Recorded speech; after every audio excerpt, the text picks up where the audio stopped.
Veterans on Patrol turned fake news about a child sex trafficking camp into real news. Can former Wildcat Josh Pastner resurrect his holier-than-thou image after being cleared of sexual assault? And why Tucson federal judges are taking an activist role to reunite immigrant children with their mothers. These stories and more next on the 520.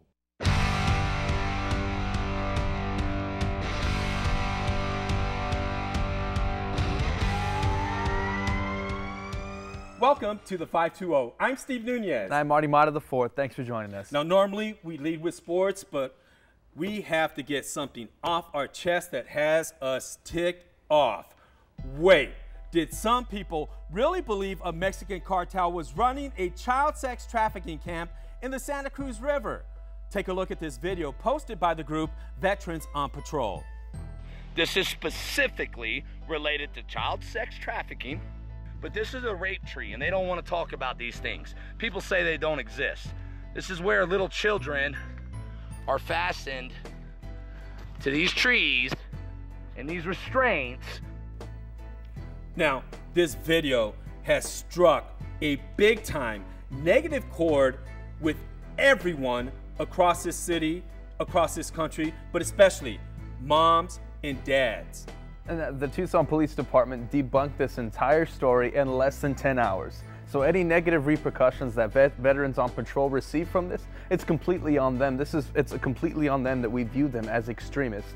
If it wasn't consciously politically motivated, it was subconsciously politically motivated. They chomped at the bit to expose the Mexican cartel. And I won't defend the Mexican cartel. I will not defend the Mexican cartel. I'll defend credibility. I defend credibility as well. But here's what I'm going to say. Here's an organization that is supposed to provide humanitarian aid, go out and look for homeless veterans in riverbeds, in underneath bridges, in desert areas, and they turned this situation into something that it's completely above everyone. Trafficking, it's unfathomable. And it's more ridiculous that people actually took this unfounded information that, again, the police debunked immediately and went with it as truth. And what's more troublesome about this is that this group proclaims that they have evidence, but that when asked if they turned over this evidence to police, they said no. So this so-called, these patriots who are protecting or so-called children who are being sexually abused aren't turning over evidence? Are you kidding me? These people should be ashamed of themselves for creating that type of fear amongst everyone in this community. It's pathetic. These Veterans on Patrol should be ashamed of themselves, and at the very least, everyone who went along with it just goes to show they'll believe anything. If it's on the internet, if it has just a smidge of evidence, they'll go with it, please. And it's sad. It's sad that they turned against the media the minute we exposed the facts. Of course. Unbelievable. In the hashtag #MeToo movement is an independent investigation that cleared Josh Pastner of sexual misconduct, enough validation to restore his squeaky clean reputation. The investigation found no credible evidence that Pastner, a former Wildcat basketball player and assistant coach, assaulted his former friend's girlfriend. According to the investigative findings, Pastner's accuser, Ron Bell, and his girlfriend were highly likely made in bad faith after attempts to extort Pastner failed. Pastner, there is no doubt, he has a choir boy image. Okay, he was the next Lute Olson incoming, left Arizona as an assistant coach, went to Memphis as an assistant coach. Then when John Calipari left, who does not have the best image, they promoted Josh Pastner because he has a wonderful image, that holier-than-thou image. Okay, then he went to Georgia Tech, and they hired him a lot because of his personality and his image. And he was supposed to restore that program. Makes you wonder, how does somebody with a choir boy image associate himself with two crooked beep people? Okay, because his former friend, Ron Bell, and his girlfriend were in his inner circle. He allowed them there. How could they turn on him so viciously? They were never good people. So you have to question Josh Pastner's character. Maybe he's just not as squeaky clean as we thought he was. And I don't think his image is restored.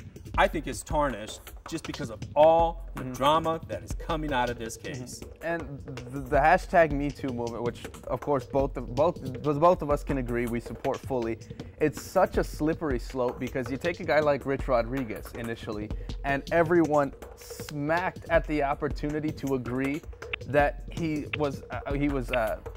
that of course there was sexual misconduct with him and his former assistant, and now he is awaiting an extortion trial. So where is the gray area between, oh, of course we have to give him negative repercussions, and there we go. Let's not confuse the purity and the essence of the Me Too movement versus these vicious, dumb people that should be held accountable. And all I'm Big saying difference. is, whatever, there's no excuse for sexual harassment. And of course, all I'm saying is that Josh Pastner was a fantastic fella, and here we are trying to bring negative repercussions to question his character because of the Me Too movement. Well, remember, it's not over with in the courts. It's not over with. It's not over till it's over. Just a private paid investigation, all right? So we have a new segment called Rapid Fire. It's all about sports with a local connection. I fire off the topic. Arty gives a rapid response. Well, ex-Wildcat and New England Patriots tight end Rob Gronkowski said he would show up to the team's mandatory mini-camp that starts Tuesday.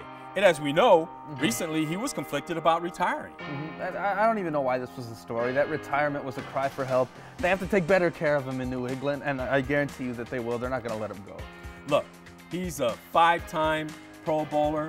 He's 6'6", 230 pounds. Yeah, he's only in his 9th season, starting his 10th. He's got to stay, right? Of course. And speaking of Gronkowski, can Gronkowski the horse shock the world and win the Belmont Stakes? The Belmont is all about fatigue. It's all about stamina, which Justified proved to have in the Preakness. So I think Gronkowski can make a run for it, but I don't think anybody else. Gronkowski the horse or Gronkowski Gronk? Gronkowski the horse. You know what? I agree with you. Why? Because Gronkowski the horse is a Wildcat. Big time Wildcat. Fresh legs, big horse.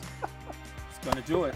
It's going to come in. I'm telling you, that horse is going to place your bets right now. Let's take Former it. Wildcat guards Raleigh Alkins and Alonzo Trier worked out for the Phoenix Suns this past week. Suns hold 4 picks in this month's draft, numbers 1 and 16 in the first round, and the 31st and 59th picks overall. Do they have a shot? Do they have a shot at playing with the Suns? I don't think so. They're complements. They're not supplements. They go good together with something else. So I think they'll go in the later rounds. They'll go somewhere like Philadelphia. They'll go somewhere like Toronto where they can just plug and play, be successful early. Actually, I think Alkins does have a shot in the second round with the Suns. I do not think Trier is going to get drafted. I've said that many, many times before. Not going to happen. We're looking for more versatility with better offense output. Arizona basketball coach Sean Miller said he is modeling next year's team after NCAA champs Villanova, also the Wildcats. We've said it so many times before. The problem isn't the schematics of the program. The problem is Sean Miller. He needs to model himself after Villanova, after a coach, after whatever. He's the problem. He's got to get fixed. And he doesn't have an All-American on his team this year. Let's hope, though, he can put a good team together. But I agree with you. I'm on their side. I'm on their side. See X's and O's, baby. All right, Pac-12 passed a new rule requiring football teams to win 6 games to become bowl eligible. That means the conference will no longer allow a 5-team win to play in a bowl game. I actually am in favor of this. Not the best team available, the best team in general. I think this is going to bridge the gap between those, start to separate the boys from the men. I think it's a stupid rule. The Pac-12 should take every bowl game that it can. Guess why? It gives the Pac-12 network an opportunity to televise a game because they're so stupid. Run with their horses. Run with their horses. Come on. Will late kickoffs once again hurt the Arizona football team's national exposure? Quarterback Khalil Tate's chances to win a Heisman. Well, Kevin Sumlin's era kicks off September 1st against BYU with a 7:45 start time. ESPN has a broadcast. That means East Coast fans and Heisman posters will have to stay up until 10:45 to catch a glimpse of Tate as he begins his quest for a possible historic season.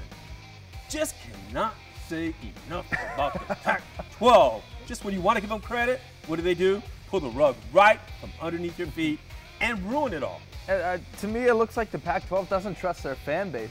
Look at the Green Bay Packers. Those fans will show up in below freezing weather, no matter the circumstances. If this is motivated by the weather, we're gonna show up if it's 112. We'll tailgate, we'll still drink beer, we'll still have a good time out in the 112-degree weather. I don't understand why they don't trust their fan base to do that. Tailgate starts 5 hours before the game. People are already out there when it's 120 bazillion degrees, having a good time tailgating, okay? So here's what I say to all those so-called sports gurus, those local guys on other talk shows who say, oh, it's a conspiracy if you're blaming Larry Scott, commissioner for the Pac-12 network, and the Pac-12 for having these late games. It's not a conspiracy. It's a fact. They're stupid for having these games this late because it cuts down on the exposure that we have when it comes to a possible potential Heisman candidate. We saw what happened to Stanford last year. Love, running back for Stanford, should have been in contention for that Heisman, but because the games are so late, that's debatable. He was out. But then Khalil Tate, out. Nowhere to be found when it came to the national conversation. It came too late, and then it fizzled.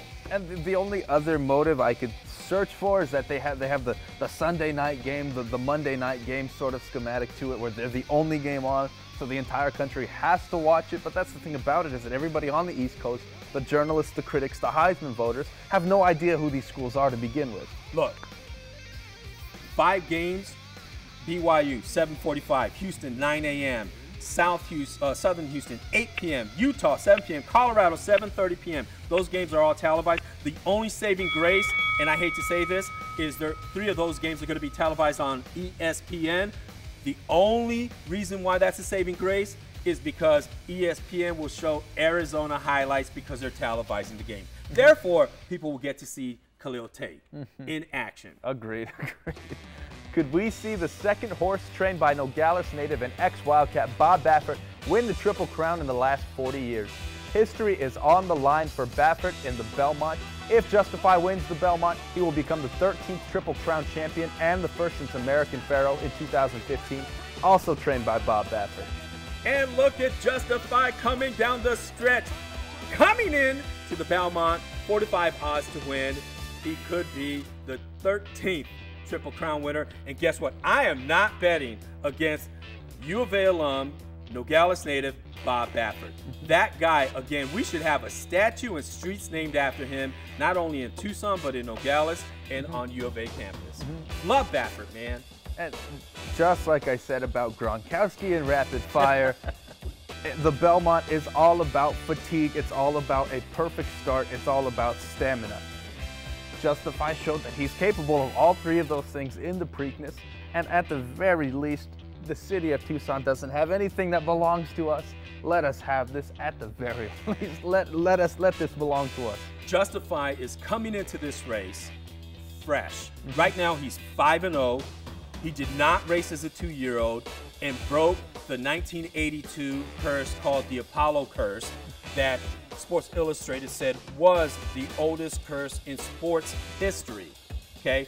And coming in undefeated, going into the Belmont, where he won the Kentucky easily, barely pulled out the Preakness, but guess what's different about the Belmont? Besides it being a longer race in 1 mile and a half. No mud. He raced the first 2 of the Triple Crown in mud. Guess what he's going to do on dry land? Blow the gap. See a Triple Crown. Go Bob Baffert, go Wildcats. That's what I'm talking about. He jumps at the All right, bit. take a look at our picks real quick. Take a look. I've got Justify and Bravazzo. I had those 2 coming in exactly that way in the Preakness. But here's my sleeper. 69-1 odds last week. Now 25-1 odds. Gronkowski the horse, owned by U of A, Wildcat legend, tight end for the Patriots, Gronkowski. You know he just bought into it. Find that horse, right? Yeah. We'll take it. Gronkowski. And here I go. Of course, you got to go with Justify, and I have placing with 25-1 odds, Gronkowski and Bravazzo as a show. Similar taste in horses, I think we have. You know what? I'd like to see if Gronkowski, the horse, wins. I want to see what that horse does at the finish line. Probably guzzles a gallon of beer or something. Spikes the horseshoe. Spikes the horse. All right, let's jump right into Do We Care? As you know, we are not just a sports show. We like to cover community issues and break them down and ask ourselves, do we care? Taxpayers, students, take a look at what your tuition is about to buy. Right there. The U of A plans to ask the Arizona Board of Regents for permission to buy the home where President Robert Robbins lives for $1.3 million. Do we care? Of course we have to care. The audacity. They are completely too comfortable to where they think that they could get away with this. The students need to come together. They need to start a movement. They need to start whatever they think will be the most efficient to try and influence the regents and show them that it ultimately is about the students. The optics of trying to buy this home for the president of the University of Arizona for $1.3 million when Arizona teachers just walked out and demanded higher teacher pay and had to battle the state for more money. It just falls right into the narrative of lawmakers who say administrators are overpaid, therefore cut public education on K through 12 and on the university level. This was the most asinine, stupidest thing the U of A could be doing at this time. That's one way to put it. Seriously, period. Ridiculous. Federal judges in Tucson are starting to push back against the Trump administration practice of separating parents from their children after crossing the border illegally. I am shocked that this story is not getting more publicity. I am shocked that people care more about going to the Pima Animal Care Center and seeing a dog behind a fence cage locked up and not concerned at all about a child locked up behind a fence cage at the Department of Homeland Security. And ICE it's fairly new. It's saddening, man. It's fairly new. So because of that, they need completely new procedures on modern ethics, modern practices. Somebody needs to step in and put their foot down and tell ICE that they're not above the law. Well, the problem is lack of accountability. But people need to start taking a look at these pictures and seeing that these poor children are terrible. Laying on the floor, concrete floors, maybe with a blanket, but a fenced cage. Where are they going to run to? They're being separated from their parents. They don't live here. It's amazing. We should be angry. Well, you've heard the phrase, oh, no, you didn't. Well, here at the 520, we're not afraid to tell it like it is with, oh, yes, we did. Was it a homeless camp or a child sex trafficking camp? Real news or fake news? I'll say it.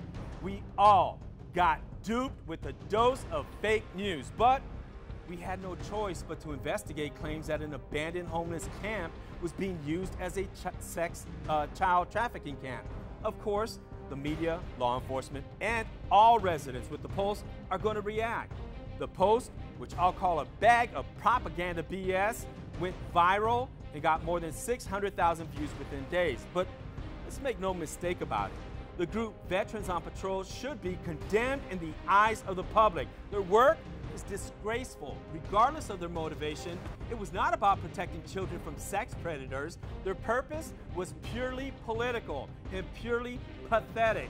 They claim they've secured evidence to prove their case, but when the media asked to see the evidence, they claimed they were storing it to show police. Yet, police have not seen this evidence, nor have these so-called hyper-concerned patriots turned this evidence over to police. That's not sincere.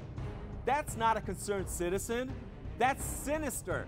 And I'm mad as hell these fear-mongering militia thugs got away with pulling one over our eyes for political gain at the expense of exploiting the issue, the real issue of human trafficking and sexually abused kids. Shame on them. Shame on them. Thank you, Steve. And more about fear-mongering campaigns. This Tuesday, the world champion Philadelphia Eagles were scheduled to make their annual visit to the White House in honor of their recent Super Bowl victory. after players like Chris Long, Torrey Smith, and Malcolm Jenkins made it very clear that they'd be abstaining. Of course, our child president had to pull a, well, not if I uninvite you first. It's in agreement that the recent national anthem madness is to blame, and that the president, who seems to be acting out of spite, doesn't even know someone like Malcolm Jenkins, who has started the Let's Listen Together initiative, where he talks to the superintendent of police, Michael Chitwood, to discuss social justice issues affecting police and community relations following shootings of unarmed people. Because to me, that sounds like the effort the president is claiming doesn't exist with the meaningless protest that should never exist in the first place. And at this point, I'm not even talking to the president. I'm talking to you. You who wonders why these protests are so disrespectful, who wonders why we can't claim the man who has failed to recognize Pride Month as a national celebration for a consecutive year, our president. It's because professional athletes with no political experience have been putting forth more effort to American issues than the president. What makes this even worse is the fact that not one single Eagles player kneeled during the national anthem last year. But it's there. The protest is there. The support is there, which of course I have to support, but the president acts out of spite, immaturely. Need I go Again, on? not one single Eagle player kneeled last year during the national anthem. Moot point. All right, before we go, take a look at this video right here. 2-1.